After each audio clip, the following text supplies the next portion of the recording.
Guten Tag, meine Damen und Herren, und herzlich willkommen zu unserer Montagskonferenz heute hier am Institut für Übersetzen und Dolmetschen der Universität Heidelberg. Unsere Montagskonferenz steht dieses Semester unter dem Thema Online-Offline, Informationen und Realitäten. Heute wollen wir uns gerne die Frage stellen, wie sich der Konsum von Nachrichten in den sozialen Medien auswirkt, was für eine Auswirkung Nachrichtenalgorithmen haben können und inwiefern sie zu einer politischen Polarisierung unserer Gesellschaft führen können. Zu diesem Thema möchten wir Sie sehr herzlich begrüßen. Wir begrüßen alle Gäste und die Studierenden hier im Konferenzsaal 2. Wir begrüßen selbstverständlich auch unsere Zuhörerinnen und Zuhörer, die dem Stream folgen, über HiConf oder Zoom. Und wir begrüßen alle Dolmetscherinnen und Dolmetscher, die hier in der Kabine sitzen im Konferenzsaal oder auch im anderen Konferenzsaal, im Konferenzsaal 1. Herzlich willkommen. Wir begrüßen die Dozentinnen und Dozenten und natürlich auch das Technikteam, was für den technischen Ablauf unserer Konferenz sorgen wird. Und besonders herzlich möchten wir gerne Frau Katharina Ludwig begrüßen. Frau Ludwig ist unsere heutige Rednerin und wir freuen uns sehr, dass Sie hier sind, Frau Ludwig. Frau Ludwig ist seit 2020 PhD-Kandidatin am Institut für Medien- und Kommunikationswissenschaften der Universität Mannheim. Sie hat dort zuvor ihren Bachelor- und ihr Masterstudium absolviert. Und ganz kurz zu ihren Forschungsschwerpunkten. Ihre Masterarbeit war dem Thema gewidmet Emotionen in der Berichterstattung über die sogenannte Flüchtlingskrise. Sie arbeitet aber auch empirisch, vor allem im Rahmen von 2 Projekten. Das eine wird sie heute sicherlich etwas genauer noch vorstellen. Das heißt Responsible News Recommender Systems. Da geht es um die vorhin erwähnten Nachrichtenalgorithmen. Und sie arbeitet außerdem am nationalen Diskriminierungs- und Rassismusmonitor. Neben etlichen Veröffentlichungen konnte Frau Ludwig aber auch im Studium schon praktische Erfahrungen sammeln im Bereich Eventmanagement und Öffentlichkeitsarbeit. Sie war beispielsweise Assistentin und Praktikantin am Institut für Auslandsbeziehungen in Stuttgart und hat im Rahmen eines Freiwilligendienstes im Kulturbereich in der nationalen UNESCO-Kommission Sambia gearbeitet. Zunächst noch ein kleiner organisatorischer Hinweis, bevor Frau Ludwig dann auch mit ihrem Vortrag beginnt. Im Anschluss an den Vortrag, der auf Englisch gehalten wird, sind Sie wie immer herzlich eingeladen, Fragen zu stellen. Allerdings brauchen wir kurz vor der Frage-Antwort-Runde 3 Minuten Pause, damit die Dolmetscher, die dann konsekutiv dolmetschen werden, ihre Plätze einnehmen können. Ja, vielen Dank, Frau Ludwig. Bitte schön.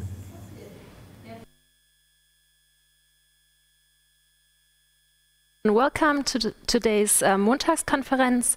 Thank you very much for inviting me and having me here today. It's a pleasure to be here, and it's a very interesting setup. So I'm very excited about this.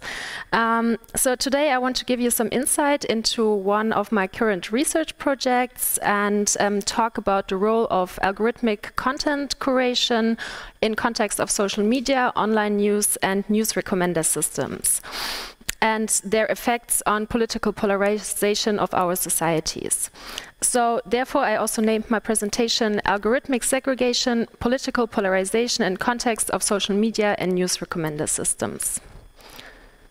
And before I start, just also a few words about myself. Most of it was already said, but I'm a PhD candidate at the University of Mannheim at the Media and Communications department, and my research interests comprise, but are not limited to, the field of polarization, fragmentation, and political extremism. Furthermore, I'm interested into discourse on migration, flight, and racism and discrimination, and the quantification and effects of emotions, especially self-transcendent emotions.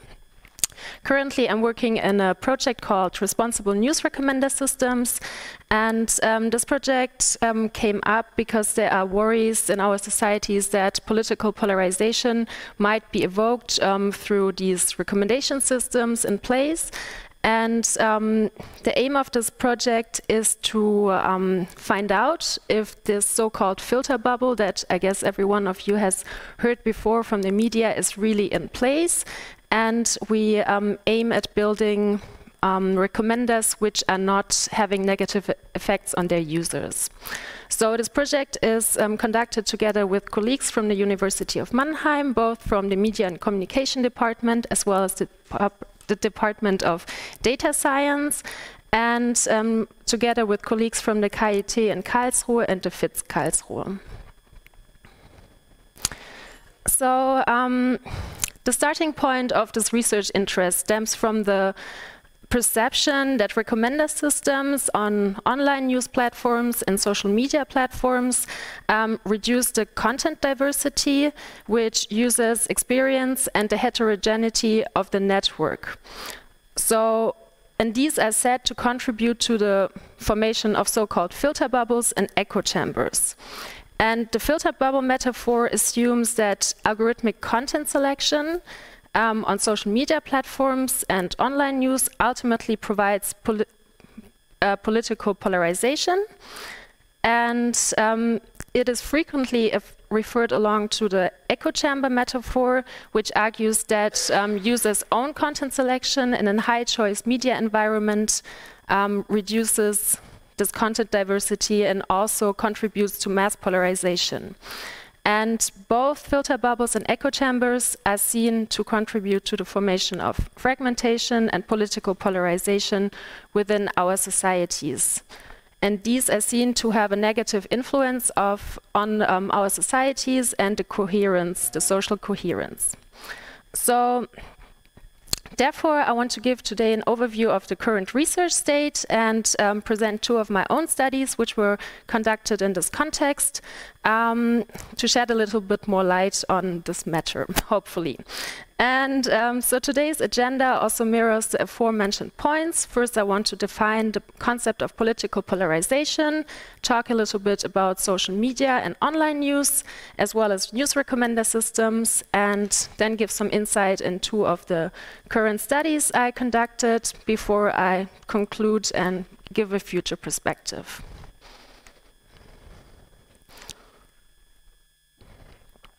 So, political polarization can be defined as a process whereby the normal multiplicity of differences in a society increasingly lying along a single dimension.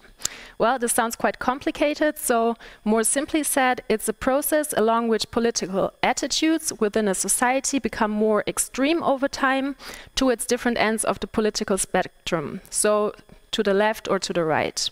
And here we differentiate between two kinds of polarization, namely elite or party polarization, which is the polarization of the political parties and the political landscape becoming steadily more extreme.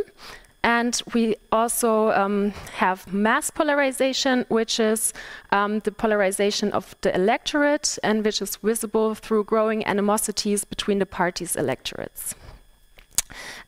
These two kinds of polarization are influencing each other and are mutually dependent. So a polarization of the parties can be reflected in the polarization of the electorate and vice versa.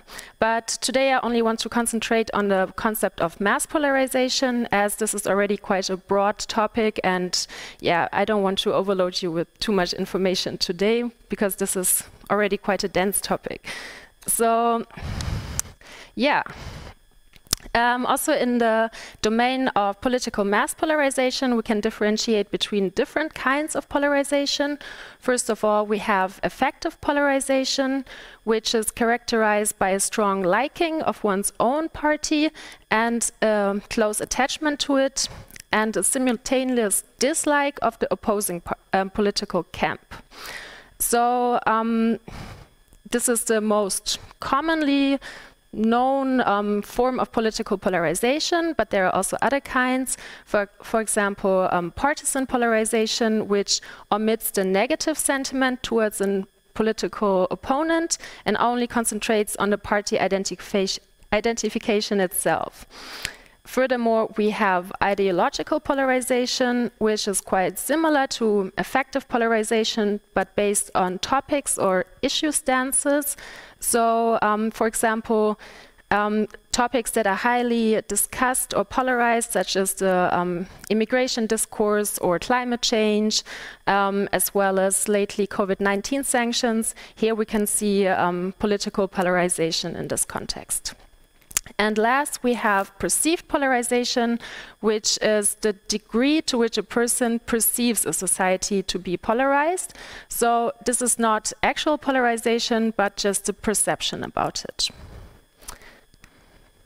The societal consequences of political polarization are manifold, and I want to give some examples here to show you what kind of effects political polarization can have.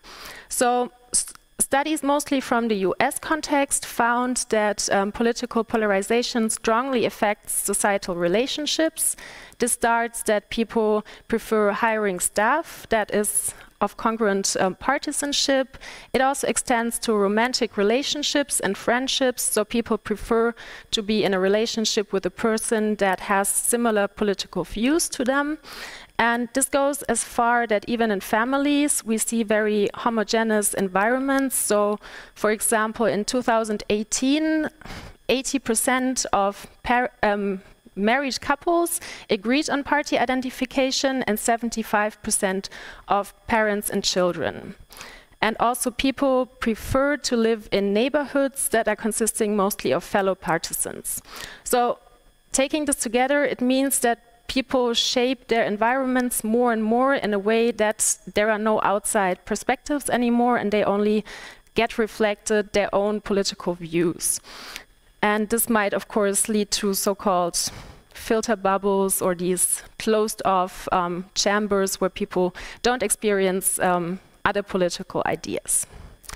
Then some other studies also found that economic transactions are also heavily affected by co-partisanship. For example, one study found that Ghanese taxi drivers demanded much higher rates for counter-partisans in contrast to co-partisans. And one study in the US context found that people selling people buying gift cards were willing to pay almost double as much for a gift card sold by a co-partisan in contrast to a counter-partisan. And of course, political polarization has strongly influence on political processes. So it makes it much more difficult to reach consensus. It might affect voting decisions, and in worst case, it might lead to growing opinion radicalization or even political violence. So if we take all these various domains of societal life into account, which are in one way or the other affected by mass polarization, it does not seem overstated to argue that political mass polarization poses a serious threat to social cohesion on a structural level. But now I was mostly talking about the US-American context. This is also because most studies are conducted there. But how is the state of political polarization in Germany? Well, in Germany, we saw a decline in polarization over the last decades in contrast to mostly growing polarization in most societies all over the world. Also, results from our experiment, which I will present a bit later, show that the effects of news recommender systems on polarization seem to be overstated. But there are polarizing topics, such as lately the COVID-19 sanctions, which have separated society in recent years, and therefore ideological polarization is rising. Furthermore, we see a stronger polarization between AfD voters and voters or supporters of other parties in recent years. So although political polarization might not be as developed yet as in other countries, it's definitely a phenomenon we should be aware of and which we should closely monitor.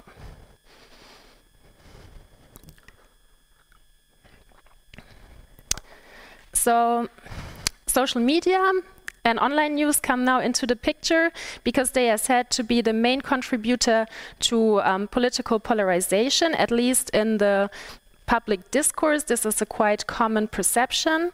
And this is because from a business perspective, the central goal of social media platforms and online news is to maximize the time that the users spend on these platforms, because this in turn maximizes the ad revenues. So because of this, the platforms follow the logic of more of the same. This means that they suggest content to their users which seems to be of equal interest or of equal popularity to content that the user has engaged with before. And yeah, so here the worry also comes in that if always more of the same content is recommended, that this might result in an information environment which is only comprising of one single perspective and not reflecting the political discourse as a whole, and not showing the whole diversity of political attitudes and opinions. And being informed about a multitude of political perspectives is a precondition of democratic discourse and participation. So if the so-called filter bubble effect, which is ascribed to the algorithmic content selection, is seen as a potential danger to deliberative reasoning and to democratic processes.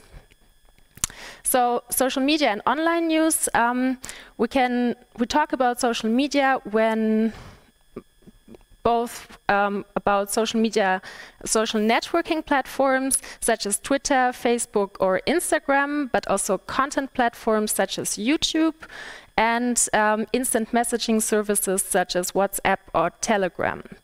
And online news are pretty much all online outlets, so all major media outlets nowadays have an online presence, and we see also a lot of alternative media coming up in the last years. And what is interesting is that we see a lot of overlap between the news platforms and social media, which might make the occurrence of filter bubbles even more likely. So both social media and online news platforms use recommender systems, so-called also known as algorithms, to manage the content. The content is personalized based on the user information and their profile data, and often social media and news platforms are also interconnected, for example, by the news outlets having an account on these social media platforms, or also incorporating something like a like button or other social media features on their websites. So now I've been already mentioning a lot this term news recommender systems, but what do they actually do and how do they actually work? Well, about the actual implementation on the different news platforms or social media pages, we know quite little, because these companies are not very transparent when it comes to telling what the criteria are, how they suggest content to their users. So, but in general, recommender systems can be described as software tools and techniques that provide suggestions for items that are most likely of interest to a particular user.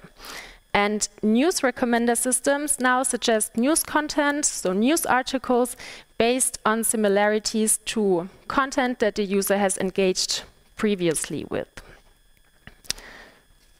And these recommender systems came up to help in reducing the information overload, which we find in our high-choice media environments. Every minute there is content uploaded everywhere, and articles are written or distributed, and the algorithms help in finding articles that are most likely of interest to a user. And furthermore, they also maximize the time that users spend on the platforms, because they stay interested. And this in turn, as I mentioned before, also maximizes the ad revenues.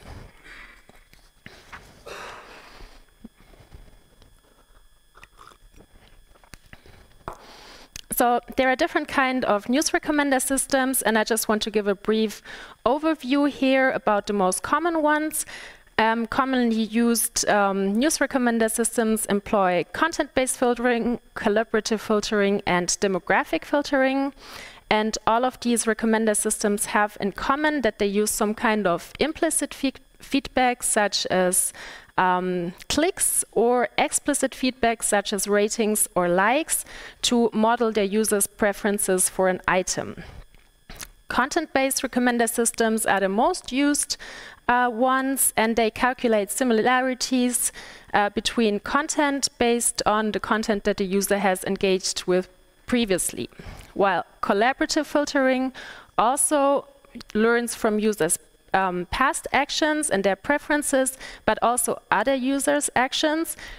So if people engaged with the same content and have liked the same content, then it might also be suggested to the next user that showed similar interests. Then we also have demographic filtering. This one is based on the assumption that demographically similar users also have similar interests, and the similarity between those users is calculated on profile information such as age or gender, but also the political interest or the political attitudes, and to suggest content that is in the demographic neighborhood of these users. Most commonly, nevertheless, are used hybrid recommenders, and there are also new kinds of recommenders always coming up, knowledge-based recommenders, for example, but these are a bit more complicated to explain. So, what did extant research find so far about the effects of news recommender systems on political polarization? Well, experimental research in this field is still scarce, and the results are quite mixed. So, for example, one study found that the algorithm on YouTube provided only opinion-confirming information, which heightened effective polarization.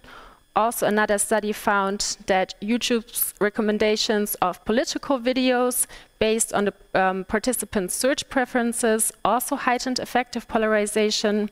But there are also studies like the next one that found that content-based filtering of news recommender systems did actually not have a big influence on ideological and effective polarization through the exposure to pro- and counter-attitudinal news articles.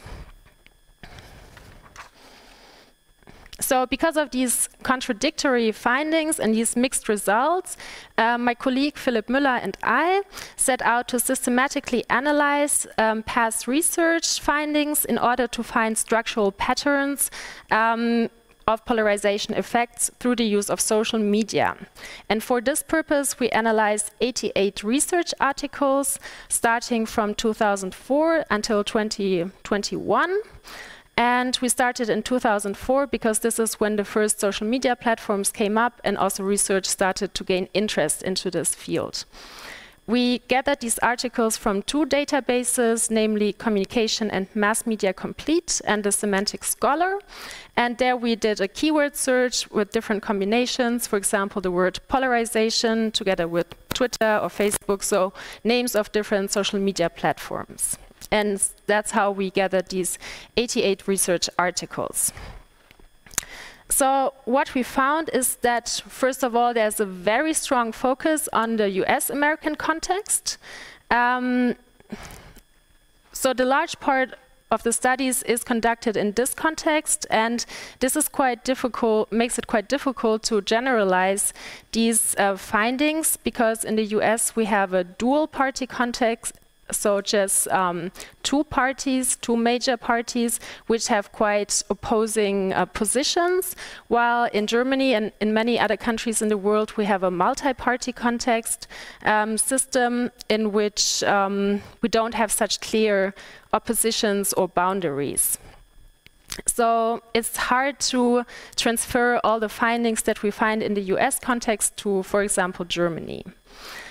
Then we also found that a large majority of the studies actually only analyzed Twitter, which is an important social media platform, but there are many more others and they might work in a different way. So it's still quite closed off the focus to the US-American context and to Twitter. Then furthermore, we found that the different methodological approaches that were used find quite different patterns. So, for example, many studies use network and content analysis, but these are actually not able to capture polarization effects, but just the degree of polarization within a society or within a network. Furthermore, many studies that analyze surveys are also not maybe very suitable in this context, because surveys rely on self-disclosure, which is quite prone to forgetfulness of the participant and also heavily influenced by social desirability, so the wish to present oneself from the best perspective and not give maybe always the most honest answer. And what we also found is that experimental research in this field is still very scarce, and this is a pity, because experiments are actually the most suitable method to analyze these effects.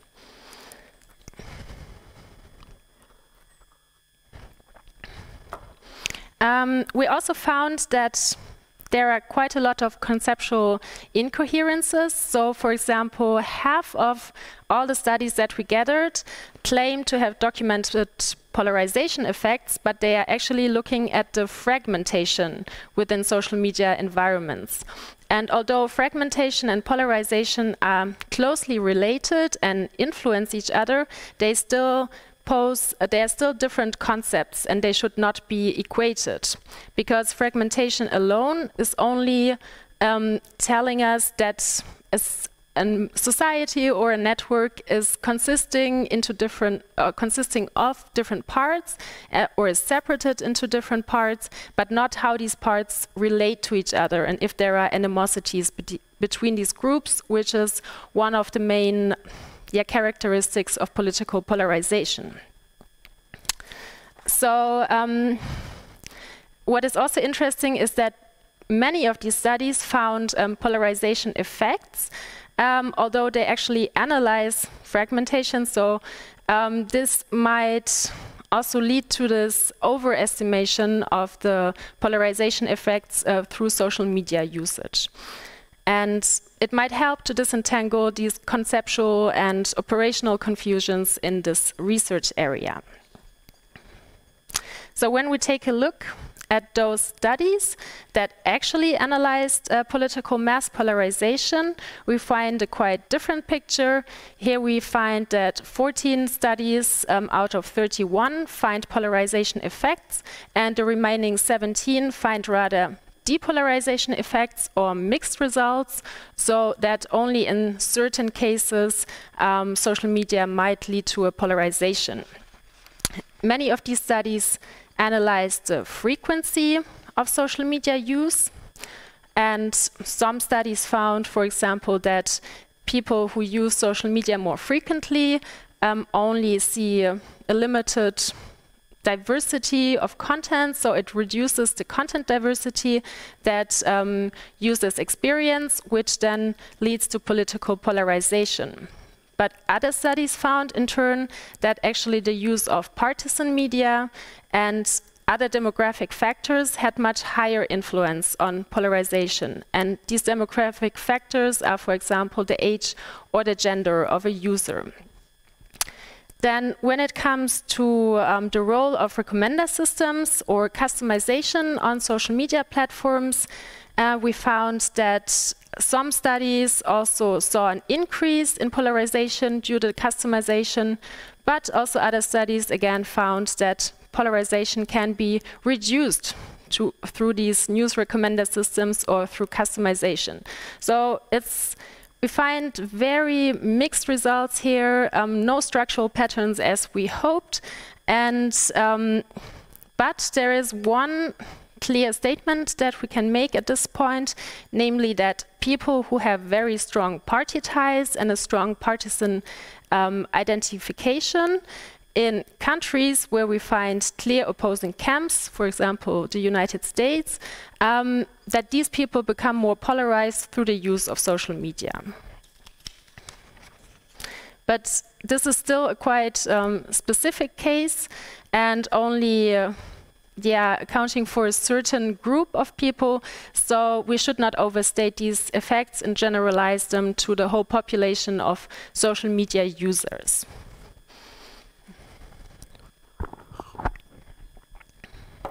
So,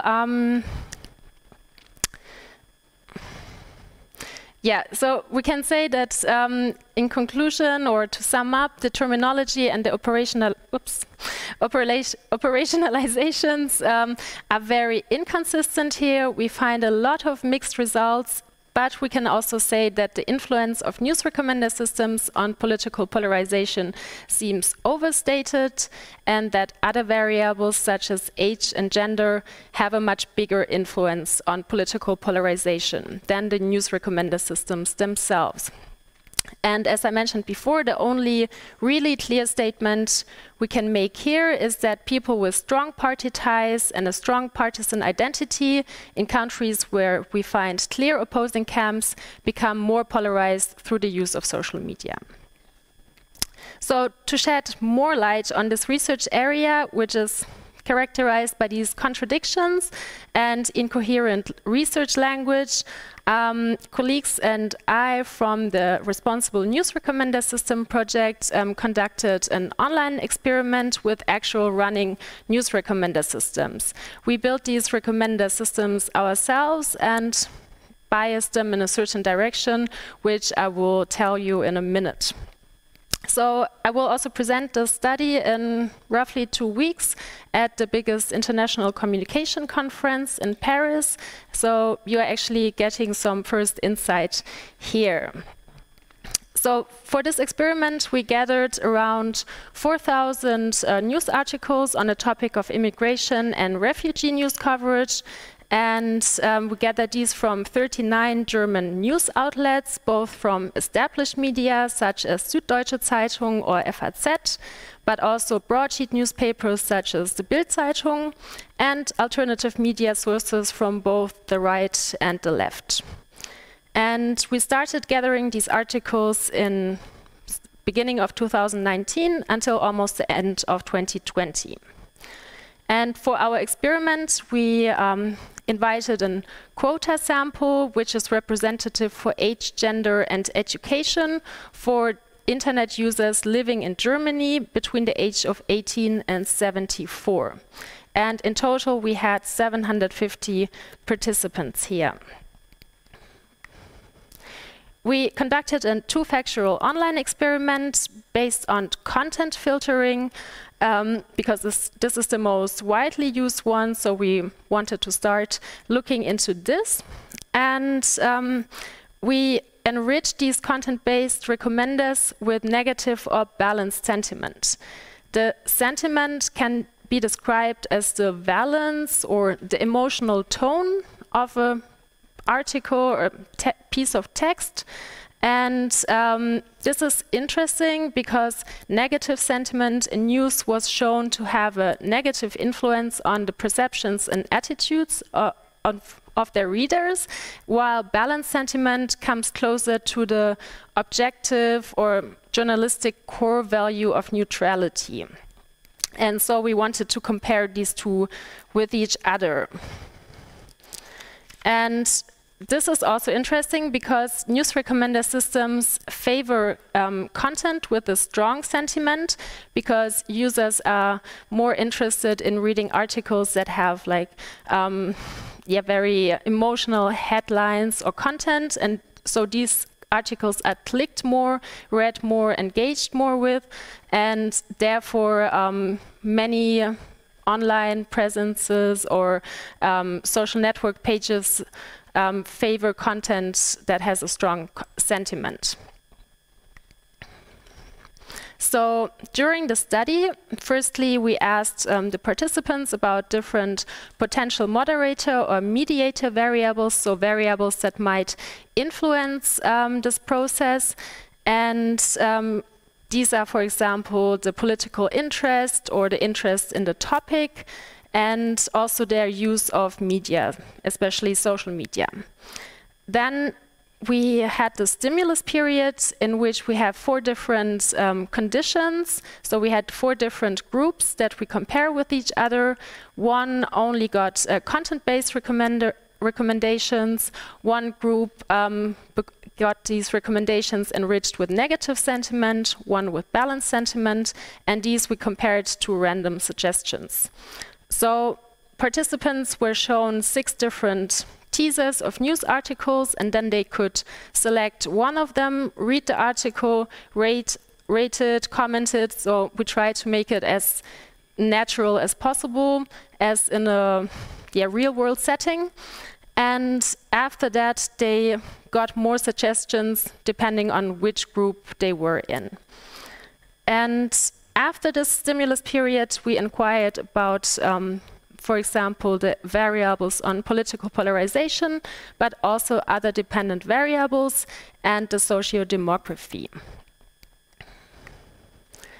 So we use content-based news recommender systems as these are the most widely used ones, and just as a brief reminder, they follow the paradigm of more of the same.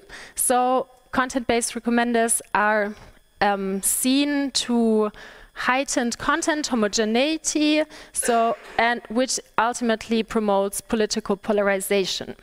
In our experiment, nevertheless, we found that content-based recommenders alone did not have an effect on political polarization. So all dimensions we analyzed effective, ideological, and perceived polarization, but the plain content-based recommender did not show any effect. And so our findings add to research which states that the filter bubble effect of content-based news recommenders seems overstated.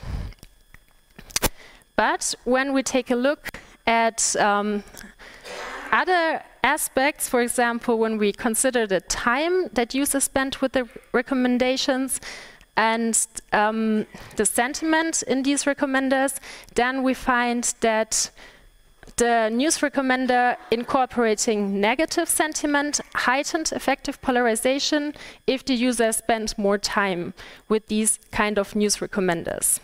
On the other hand, we found that if people were in the group that suggested balanced news articles, so articles that are more neutral or have different kinds of sentiments, then this reduced ideological polarization if the user spent more time with these kind of recommendations.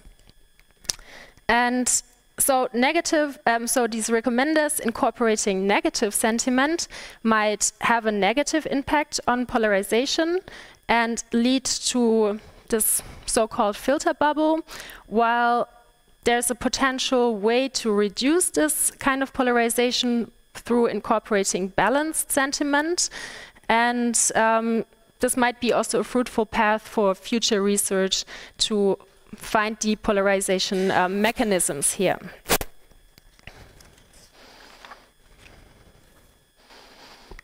So to sum up, do social media and online news politically polarize their users? Well, we find that news recommender systems on social media and online news do have an influence on political polarization, but that the effects are overstated. We found that other factors play a much bigger role, for example, demographics such as age and gender, but also partisanship is really very crucial in this context. And furthermore, it is very heavily dependent if people live in dual party systems or in polarized contexts where there are already these opposing camps, which are then more or less translated to social media. And not social media is evoking these effects, but people kind of already bring these extreme views into this environment. Furthermore, there are other characteristics of social media which might play an even bigger role for opinion polarization and attitude extremity. And just think of all these catchphrases that you know from the media, such as alternative media, fake news, hate speech, incivility, or also negative sentiment. All of these factors might play a much bigger role in this context than actually the algorithmic content filtering. So, because of this, we ask future research also to analyze the aforementioned points of fake news, incivility, and so on. But we also think that there is more research which is needed, especially outside of the US context, so we can generalize these findings also to multi-party systems, or for example, Germany. Furthermore, there should be a bigger variety of social media platforms analyzed, and this heavy focus on Twitter should be diminished a bit. Also, there should be more experiments used, because these are actually the only suitable method to analyze really polarization effects.